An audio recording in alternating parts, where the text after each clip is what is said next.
professor Arthur Damasceno na área de Direito Constitucional e a gente retoma o nosso curso, a nossa preparação e hoje trabalhando um assunto muito legal, um assunto gostoso. Para mim, um dos assuntos mais interessantes do texto constitucional, mais fáceis, né, de se estudar, que é a nacionalidade. Tá? Nesse nosso bate-papo, nós iremos conversar muito sobre a nacionalidade originária, aqueles indivíduos que passam a ser considerados brasileiros natos. Nós também falaremos sobre a nacionalidade derivada, como é que um estrangeiro se torna um brasileiro naturalizado, perda de nacionalidade. Nossa, tem bastante coisa para a gente trabalhar. E apenas 2 artigos do texto constitucional que nós iremos avaliar. Artigo 12 e artigo 13 da nossa Constituição. Está aqui o artigo 12, começando esse papo, nacionalidade. E o nosso Constituinte ele já começa a redação do 12 trabalhando aqueles que serão chamados, considerados de brasileiros natos. É o nosso inciso 1º do artigo 12 do texto constitucional. Antes de qualquer coisa, eu já vou pedir para que você coloque aí no seu caderno, ao lado desse nosso inciso 12, inciso 1º do artigo 12, melhor dizendo, que aqui nós iremos trabalhar a primeira espécie da nacionalidade brasileira, que é a chamada nacionalidade originária. Nacionalidade originária. Ela pode ser chamada de outras maneiras também, nacionalidade primária ou nacionalidade de primeiro grau. Nacionalidade de primeiro grau. O interessante é perceber que todas essas falas, todas essas terminologias, elas demonstram a mesma coisa. Né? Elas buscam dizer, ou tratar daquela primeira nacionalidade. A nacionalidade que vai independer de manifestação de vontade do indivíduo. Eu não preciso pedir para me tornar brasileiro nato. Na realidade, eu vou nascer atendendo critérios que me farão ser considerado brasileiro nato. Aqui a gente verifica que o momento de aferição da nacionalidade ela vai ser sempre o nascimento. E a nossa Constituição estabelece 2 critérios para tanto: nascer em solo brasileiro, nascer com sangue brasileiro. Nascendo em solo brasileiro, o indivíduo tem tudo para ser considerado brasileiro nato. Arthur, peraí, ele tem tudo para ser considerado brasileiro nato ou ele vai ser considerado brasileiro nato? Não, ele tem tudo para ser. Essa nossa linha A, ela já vai mostrar uma exceção. Um momento em que quando o indivíduo nasce em solo brasileiro, ele não é considerado brasileiro. Virando aqui o nosso slide, nós temos 2 linhas, a linha B e a linha C. Nós já iremos encontrar o critério de sangue, o critério sanguíneo, que a gente costuma chamar de ius sanguinis. Nesse momento, não me interessa onde o indivíduo nasceu. Ele pode muito bem nascer fora do Brasil e ainda assim ser considerado brasileiro nato. Da mesma forma, algumas particularidades devem ser examinadas, devem ser avaliadas quando analisando essas 2 linhas, a B e a C. Mas vamos por partes, vamos começar aqui trazendo a nossa linha A. Tá? São brasileiros natos. Letra A, os nascidos na República Federativa do Brasil, ainda que de pais estrangeiros, desde que estes não estejam a serviço de seu país. Bom, pera lá, vamos colocar aqui a primeira coisa, olhando para essa nossa linha A, analisar efetivamente onde nasceu o indivíduo. E a gente percebe os nascidos na República Federativa do Brasil. E quando analisando nascerem na República Federativa do Brasil, aqui nós já estamos visualizando o critério ius solis, ou critério territorial. Nasceram no solo brasileiro. Legal, porque quando a Constituição fala do critério ius solis, diz pra gente os nascidos na República Federativa do Brasil, ainda que os pais sejam estrangeiros. Num primeiro momento, nem me interessa a nacionalidade dos pais. Ainda que os pais sejam estrangeiros, esse indivíduo tem tudo para ser considerado um brasileiro nato. Arthur, mas tem desde que aí, né, uma condição, sim, olha aqui, ó, desde que estes não estejam a serviço de seu país. Eu gosto muito nessa parte final de separar os 2 pronomes que aqui são apresentados. Você tem um primeiro pronome, o pronome demonstrativo estes. Esse pronome é muito importante, desde que estes não estejam a serviço, segundo o pronome de seu país. Vamos lá. Primeira coisa é que esse pronome primeiro citado, o estes, ele está no plural. E isso tem uma relevância, tá? Eu vou levar em consideração aquilo que o texto constitucional nos apresenta, mas também falar algumas coisas que a doutrina acaba nos contando. Vamos imaginar o seguinte: você é um embaixador brasileiro ou embaixadora brasileira, mas peço licença até para trazer um gênero único, tá? Você é embaixador brasileiro desculpa, embaixador norte-americano, vamos falar assim. Você é um embaixador norte-americano e foi designado pelos Estados Unidos para exercer seus serviços aqui no Brasil. Vem você, solteiro, para o Brasil, e aqui no Brasil, exercendo as suas tarefas, as suas funções, as suas atribuições, você conhece uma linda mulher brasileira, com ela uma linda relação de amor. Fruto dessa relação de amor, seu filho nasce em solo brasileiro. Bom, levando em consideração apenas os detalhes apresentados por mim nessa situação hipotética, queria saber de você se o teu filho pode ser considerado brasileiro nato. Não se esqueça que você é um estrangeiro a serviço de seu país. Mas certamente, se você prestou atenção em todos os detalhes que eu levantei aqui, você vai me dizer que sim, é possível sim, será considerado brasileiro nato pelo fato da mãe do seu filho ser uma brasileira. E aí eu levo em consideração aquele primeiro pronome. O primeiro pronome está no plural. Olha aqui, ó, os nascidos na República Federativa do Brasil, ainda que os pais sejam estrangeiros, desde que estes não estejam a serviço de seu país. E quando eu leio estes, eu estou falando do pai e da mãe. Estamos tratando dos dois. Olha como a história muda completamente. Perceba, vamos imaginar que você é o norte-americano a serviço dos Estados Unidos, foi designado para exercer as suas atribuições no Brasil e você vem casado com uma norte-americana. Os dois estão aqui quando o filho nasceu. Tá? O interessante é que nesse momento você está a serviço, a sua esposa não está a serviço, mas ela veio em decorrência do seu serviço. Os dois estrangeiros estão aqui em decorrência do serviço, pai e mãe. Nessa linha de raciocínio, chegaremos à conclusão que por mais que vocês tenham 30 filhos, eu sei que isso não vai acontecer, mas os 30 filhos de vocês não serão considerados brasileiros natos. Pelo simples fato de encontrarmos pai estrangeiro, mãe estrangeira, os dois estrangeiros aqui no Brasil em decorrência de serviço. Você percebeu? Parte da doutrina, deixa eu te contar uma coisa, parte da doutrina não entende a exigência dos dois estarem a serviço ou dos dois estarem condicionados a serviço. Mas essa discussão é uma discussão doutrinária onde a gente ainda tem uma certa divergência.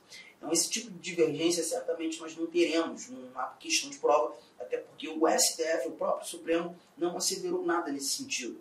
Tá? Mas a ideia seria, para estes que assim entendem, é que se porventura você é um estrangeiro que veio a serviço e conhece uma estrangeira no Brasil, o filho de vocês não seria considerado brasileiro nato também. Mas eu prefiro me ater àquilo que a nossa Constituição estabelece. O pronome no plural nos remete à ideia dos dois estarem aqui condicionados ao serviço. Só que a gente tem mais um pronome ali, o seu. E quando eu trago esse segundo pronome, eu me lembro de uma questão que a gente teve há um tempo atrás, CESP, justamente sobre nacionalidade. Foi CESP que trouxe essa questão. Foi na última prova de consultor legislativo da Câmara dos Deputados. E a questão foi boa porque o CESP reuniu alguns elementos muito interessantes e ele disse o seguinte naquela questão. Era uma mulher argentina e um homem canadense. Mas eu preciso que você guarde essas nacionalidades. Ela argentina, ele canadense. Ambos foram contratados pela República do Uruguai. Eita!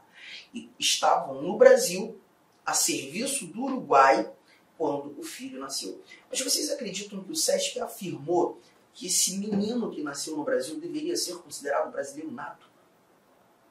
E aí, nessa questão, se porventura pintasse algo do gênero na tua prova, você marcaria certo ou marcaria errado? Esse filho seria considerado brasileiro nato? E a resposta que eu tenho para te dar é sim. Sim, seria considerado brasileiro nato. Arthur, mas os pais não estão a serviço? Sim, mas perceba o início da história, eu te contei que ela era argentina e ele era argentino. Desculpa, e ele era canadense. Os pais estavam a serviço de um outro país, não o seu país. E esses dados são importantíssimos. Levem em consideração aqueles dois pronomes, desde que estes não estejam a serviço de seu país. Tudo bem, gente? Firmeza, tranquilo. Então, olha aqui, ó, matamos com facilidade essa primeira informação, critério de solo. Vamos avançar. Vamos para a nossa próxima linha. Deixa eu limpar aqui essas anotações da linha A, para que consigamos examinar aquilo que o Constituinte tem para nos contar nessa nossa a linha B. Aqui a leitura traz, ó, os nascidos no estrangeiro, de pai brasileiro ou mãe brasileira, desde que qualquer deles esteja a serviço da República Federativa do Brasil. Aqui muda bastante, porque perceba, não estão nascendo no Brasil, agora estão nascendo fora do Brasil. Os nascidos no estrangeiro, com mais um detalhe, pai brasileiro ou mãe brasileira. Cuidado que você tem que ter. Primeiro detalhe, não estão nascendo no Brasil, fora do Brasil, a exigência do pai ser brasileiro ou a mãe ser brasileira. Então a gente verifica aqui um outro critério, o critério ius sanguinis. O critério ius sanguinis. Critério de sangue. Tá? Bom, primeiro dado que você já vai guardar aí. Quando a nossa Constituição estabelece critério de sangue, ela sempre vai trazer pai brasileiro ou mãe brasileira. Eu até coloquei aqui, ó, o círculo no ou, justamente para te lembrar que nós não temos a necessidade que o pai e a mãe, que ambos sejam brasileiros. Um ou outro já se mostrará suficiente para essa transição da nacionalidade brasileira. Sendo apenas o pai brasileiro, sendo apenas a mãe brasileira, já é o suficiente. Já será suficiente. Firmeza? Só que essa não é a parte mais importante dessa nossa letra B. O que a gente tem de mais importante aqui, na linha B, é a parte final, quando lê assim, ó, desde que qualquer deles esteja a serviço da República Federativa do Brasil. Gente, cuidado com uma coisa. Eu quero que você anote isso. Anote, por gentileza. Estar a serviço do Brasil é evidenciar administração pública. Estar a serviço da República Federativa do Brasil é evidenciar administração pública. Tá? Considera-se serviço o exercício de atribuições inerentes à administração direta ou indireta de qualquer que seja a unidade da federação. Vamos considerar serviço o exercício de atribuições inerentes à administração direta ou indireta de qualquer que seja a unidade da federação. E quando eu falo qualquer que seja a unidade da federação, nós estamos tratando de União, Estados, Distrito Federal e municípios. As unidades da federação. Tem muita gente que acha que estar a serviço da República Federativa do Brasil é evidenciar apenas governo federal. É evidenciar apenas governo federal. E está errado. Está errado. Tá? Nós temos governos estaduais, nós temos um governo distrital, nós temos governos municipais, por exemplo. Se você é servidor de um município aqui do estado do Mato Grosso, tá? E o prefeito desse nosso município busca implementar um sistema informatizado novo na prefeitura e precisa que alguns servidores façam um treinamento lá nos Estados Unidos.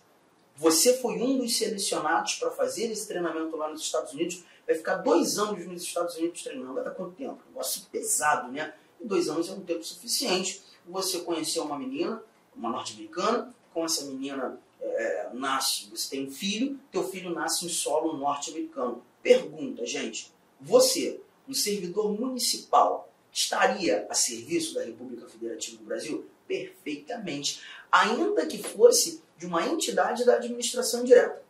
Ainda que fosse uma sociedade de economia mista, uma empresa pública, uma autarquia. Ainda assim, você estaria a serviço da República Federativa do Brasil. Agora, cuidado. Tem muita questão que vai trazer atletas, por exemplo, atletas olímpicos estão fazendo um treinamento na Europa, vão ficar 3 anos treinando na Europa, todos eles bancados pelo COB, pelo Comitê Olímpico Brasileiro. Estariam a serviço da República Federativa do Brasil? Negativo. Porque o Comitê Olímpico Brasileiro, essas confederações desportivas, essas federações, agremiações, nada tem a ver com a administração pública. Ah, mas não está representando o Brasil? Ah, mas em situações desportivas, não tem nada a ver com a administração pública, não tem nada a ver com o poder público. Então a gente não está enxergando serviço. Firmeza? Agora, retomando aquela ideia de você ser um servidor municipal, teu filho nasceu nos Estados Unidos nesse período, no período do treinamento, você está exercendo atribuições inerentes a uma administração local, o teu filho é brasileiro e com um cuidado. Você não precisa fazer literalmente nada para considerar ou para ter o seu filho considerado brasileiro nato de imediato. E certamente um ou outro aqui comigo já deve ter ouvido ou lido que quando um pai brasileiro, quando uma mãe brasileira vê seu filho nascendo fora do Brasil, ele precisa fazer o registro do filho numa repartição brasileira competente, uma embaixada brasileira, um consulado brasileiro, não é isso que a gente escuta? Pois é, mas nessa situação, nessa circunstância, você não precisa. Gente, guarda uma coisa, olha para mim, presta atenção. Bastará ter lido na questão, bastará ter lido no enunciado daquela questão que o pai brasileiro, que a mãe brasileira estavam a serviço da República Federativa do Brasil para que o filho seja considerado brasileiro nato de imediato. Ponto. Independentemente de onde venha a ser registrado. Seja numa repartição brasileira, seja numa repartição estrangeira. Está a serviço da República Federativa do Brasil, é brasileiro nato. Tamo junto. Então aqui, ó, a linha B mostrou essa recomendação. Os nascidos no estrangeiro, teu filho nasceu nos Estados Unidos, pai brasileiro ou mãe brasileira, a mãe não é brasileira, mas você é, bastou, suficiente. Desde que qualquer deles, você, esteja a serviço da República Federativa do Brasil, ponto final. Gente, fácil. Aí, a Cláudia, que está nos assistindo aqui agora, a Cláudia manda um WhatsApp para mim e fala assim, professor, eu estou brincando, tá? Vamos fingir. A Cláudia diz, professor, meu filho também nasceu nos Estados Unidos. Eu, o que tem, Cláudia? Pois é, mas eu não estava a serviço da República Federativa do Brasil nesse contexto. E aí, meu filho vai ser considerado brasileiro? Eu viro para a Cláudia e falo assim, Cláudia, olha, ele tem tudo para ser considerado brasileiro sim, tá? Mas não vai ser com base na letra A. Oh, desculpa, na letra B. Não, a letra B não o atende, porque você não estava a serviço da República Federativa do Brasil. Mas calma, Cláudia, a gente tem uma letra C aqui, ó. A letra C diz o seguinte, os nascidos no estrangeiro, pai brasileiro ou de mãe brasileira, desde que sejam registrados em repartição brasileira competente. Deixa eu parar o bate-papo aqui. Desde que sejam registrados em repartição brasileira competente. Vamos fingir que essa nossa letra C, a linha C, terminasse aqui. Já começaria da seguinte forma, Cláudia, olha aqui, ó. Nasceu no estrangeiro o teu filho, né? Nasceu nos Estados Unidos. O pai é brasileiro, Cláudia? Ela, não, o pai não. Meu marido, na época, era estrangeiro, era norte-americano. Eu falei, ah, tá, mas você é brasileira, né, Cláudia? Sim, eu sim, Arthur. Tá aqui então, você é brasileiro. Tem um ou de novo, tá, Cláudia? Então a gente já está percebendo que se teu filho nasceu no estrangeiro, pai brasileiro ou mãe brasileira, mais uma vez a gente verifica o critério de sangue, tá bom, Cláudia? Fechou? Ela, tá bom, Arthur. Mas e aí? Aí, Cláudia, o detalhe é que agora, o que a gente espera de você é que você tenha feito o registro do teu filho numa repartição brasileira competente. A história do Robson, aquela que eu contei agora há pouco, que é o servidor aqui, de um dos municípios de Mato Grosso, a história do Robson foi diferente da tua, Cláudia. Por quê? Porque o Robson, ele estava a serviço do Brasil. Então ele não teve a exigência constitucional de fazer o registro do filho numa repartição brasileira competente. Mas você precisa, Cláudia. Esperamos todos nós aqui que estamos acompanhando a aula, que você tenha feito o registro. Aí a Cláudia vira para mim e fala assim, poxa, Arthur, pois é, mas eu não fiz. Não fiz porque eu não sabia disso. Como eu morava nos Estados Unidos, não tinha pretensão de voltar para o Brasil, estava lá casada, 7 filhos. Caramba, Cláudia. 7 filhos. Eu não tinha pretensão nenhuma de voltar ao Brasil. Nem sabia disso, não estudava direito constitucional. E agora? Não, calma, Cláudia, calma que ainda tem mais coisa aqui. Ó. desde que sejam registrados em repartição brasileira competente, já que você não fez, ou venham a residir na República Federativa do Brasil e optem em qualquer tempo, depois de atingida a maioridade, pela nacionalidade brasileira. Então, Cláudio, o que a gente percebe aqui é que nessa segunda parte, o caminho não é mais para você, tá? O caminho vai ter que ser para o teu filho. É o teu filho que precisa vir ao Brasil, residir no Brasil e optar pela nacionalidade brasileira depois de atingida a maioridade em diante, qualquer tempo após atingida a maioridade. Cláudia, vamos fazer o seguinte, vamos colocar essa letra B e essa letra C no quadro, tá? E é a história do nosso amigo Robson, que está aqui com a gente também acompanhando a aula, e a história sua, Cláudia, que está aqui com a gente acompanhando a aula. Bom, o que a gente viu na letra B foi critério sanguíneo e os sanguíneos, quando verifica o critério de sangue pai ou mãe brasileira, só que o detalhe preponderante aqui era estar a serviço da República Federativa do Brasil. O Robson estava. Você não, né, Cláudia? Então, peraí, letra C para você. Cláudia, os nascidos no estrangeiro, pai brasileiro ou mãe brasileira, mais uma vez o critério e os sanguíneos. Deixa eu colocar aqui, pai ou mãe brasileira. Só que nesse caso, como você não estava a serviço, a exigência do registro em repartição brasileira competente. Aí a Cláudia fala, Arthur, mas eu não fiz o registro. Calma, Cláudia, eu sei. A gente está sabendo. Aí eu boto um ou aqui, ó. Ou venham a residir na República Federativa do Brasil, o vir, o residir, e optem em qualquer tempo, depois de atingida a maioridade pela nacionalidade brasileira. Então agora o caminho passou a ser realmente para o teu filho, Cláudio. Ele precisa vir ao Brasil, residir aqui no Brasil e ratificar a nacionalidade brasileira. Tudo bem? Tranquilo? Bom, deixa eu comentar algumas coisas. A gente leu optem, né, no artigo 12, inciso 1º, letra C. Optem. Só que o importante lembrar é que essa palavra opção, aqui citada, o valor semântico é de confirmação, é de ratificação. Porque pensa comigo, Cláudia, o teu filho, ele nasceu com o direito de ser brasileiro, ele carrega sangue, você é brasileira.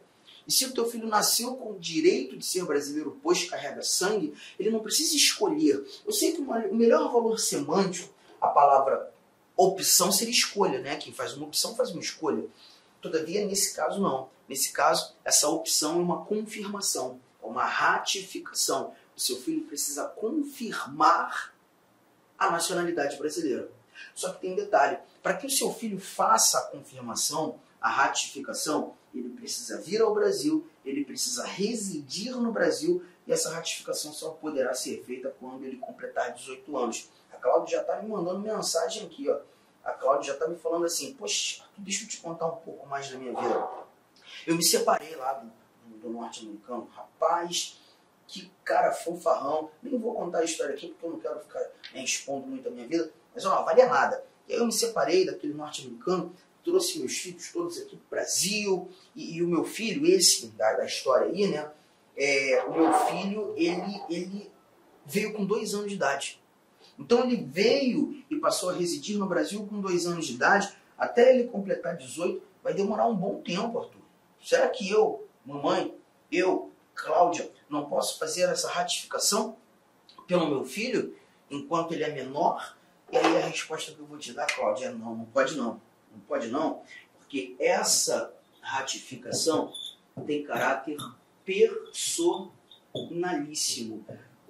Cláudia, só teu filho poderá fazer essa ratificação. Somente ele.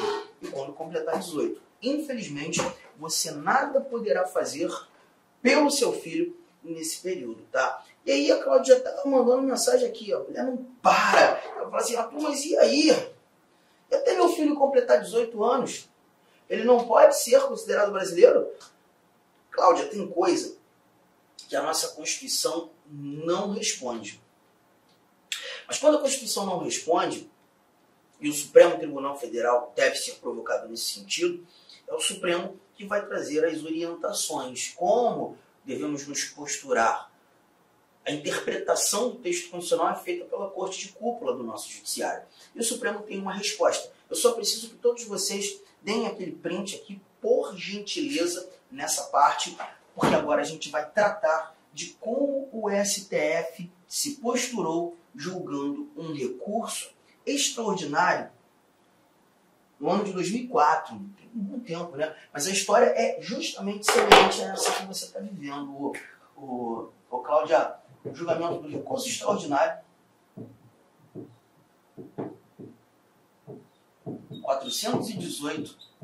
418-096-2004, Supremo Tribunal Federal. Aqui o STF trouxe para a gente a chamada nacionalidade originária provisória, ou também chamada de nacionalidade originária suspensiva. Aí, Cláudio, a gente vai ter que lembrar um pouquinho da história. Olha aqui, ó. Você me disse que o teu filho nasceu nos Estados Unidos, né? E aí, quando com 2 anos de idade, ele vem viver no Brasil. Passou a residir no Brasil. Já chegamos à conclusão que o teu filho, que chegou com 2 anos de idade, ele só vai poder fazer essa ratificação quando ele alcançar 18 anos. A opção, né? Ele só vai poder fazer essa opção quando ele alcançar 18 anos. E aí o Supremo entende o seguinte: a partir do momento em que seu filho passa a residir no Brasil, ele passa a ser considerado brasileiro nato, mas provisoriamente. Porque ele tem uma obrigação, quando alcançando 18, fazer a opção, fazer a ratificação. Se ele não ratificar, Cláudia, quando com 18 anos, a nacionalidade dele entra em caráter de suspensão, até que ele confirme. Tudo bem? É assim que funciona. Então, ó, a partir do momento em que passou a viver, residir no Brasil, ele já passou a ser considerado brasileiro nato de imediato. Mas ele tem a necessidade de fazer a confirmação. Um ponto outro importante é que essa ratificação aqui, essa opção aqui que a gente está verificando, ela se dará pela via judicial. Legal? Primeira instância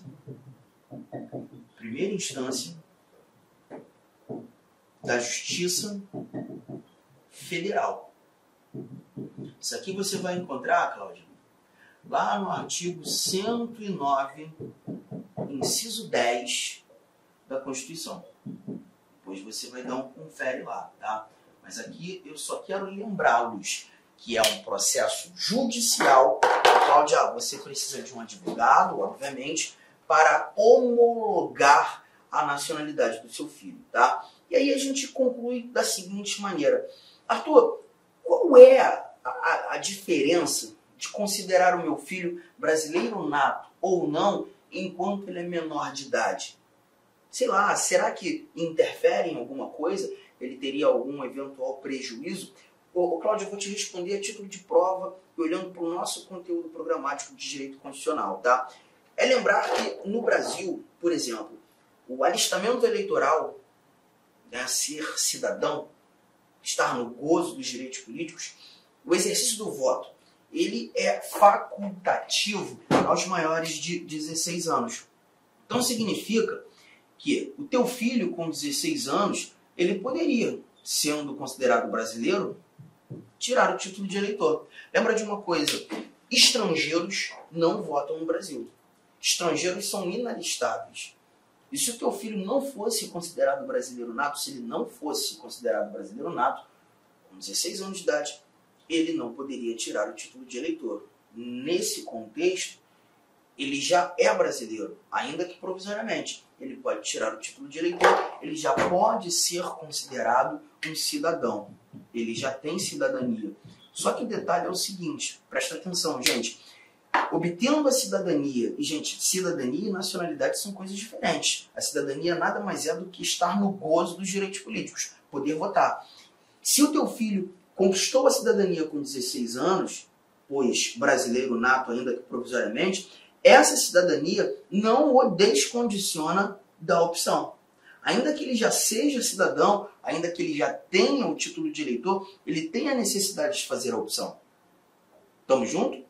E aí perceba, se ele não optar quando com 18 anos, a nacionalidade dele entra em caráter de suspensão, a nacionalidade brasileira entra em caráter de suspensão, consequentemente, os direitos políticos também serão suspensos, até que ele confirme. Arthur, mas ele tem um prazo para confirmar? Não. Completou 18 anos, ele tem a obrigação de imediato de fazer essa confirmação, a qualquer tempo. Daqui para frente, ele pode fazer a qualquer tempo, mas a partir dos 18 anos. Legal? Cuidado que você tem que ter. Se ele não ratificar, se ele não optar pela nacionalidade brasileira, ele pode ter sérios problemas. Problemas com documentação, com várias outras coisas, tá? Então, gente, tá aqui, ó. Matamos a nacionalidade originária, falamos daqueles que são considerados brasileiros natos, todas as nuances que essas nossas alíneas A, B e C do artigo 2, inciso 1º, nos mostrou. A gente vai falar agora sobre brasileiros naturalizados. Inicialmente, eu gostaria de pedir licença para vocês, pois interrompi seus estudos, mas este vídeo é um vídeo demonstrativo para você conhecer os nossos processos.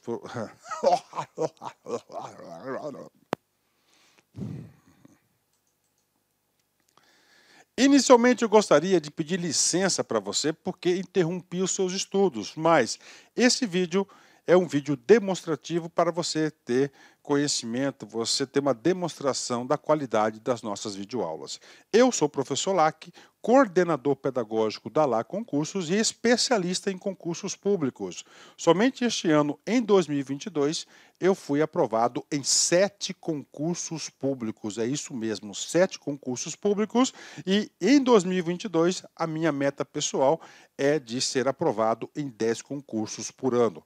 E eu acredito que eu vou conseguir ser aprovado. E eu estou aqui para te ajudar nessa caminhada vitoriosa do concurso do INSS. O nosso curso online, ele é um curso super atualizado, super competitivo, ele fecha o edital, ele é top de linha e eu tenho certeza, se você seguir as nossas orientações pedagógicas, se você seguir o nosso cronograma de estudos, a nossa metodologia, que é o Personal Coach. O que é personal? É pessoal. O que é coach? Coach é pessoal.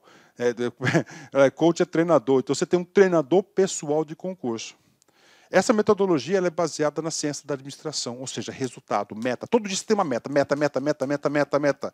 Cara, se você cumprir essa meta, cara, papo sério, cara, você vai ser outra pessoa e eu tenho certeza que você vai ter competitividade para ser aprovado. A LA Concursos não saiu do nada. O último concurso do INSS, por exemplo, que teve o edital publicado em 2015 e a prova foi aplicada, salvo engano, em abril de 2016, eram 2.000 vagas, 2.200 vagas, né? 2.200 vagas, e nós tivemos a honra de aprovar 204 alunos dentro, tá, do número de vagas. É isso mesmo, 204 alunos. E neste concurso, nesse certame, nós queremos superar a nossa meta.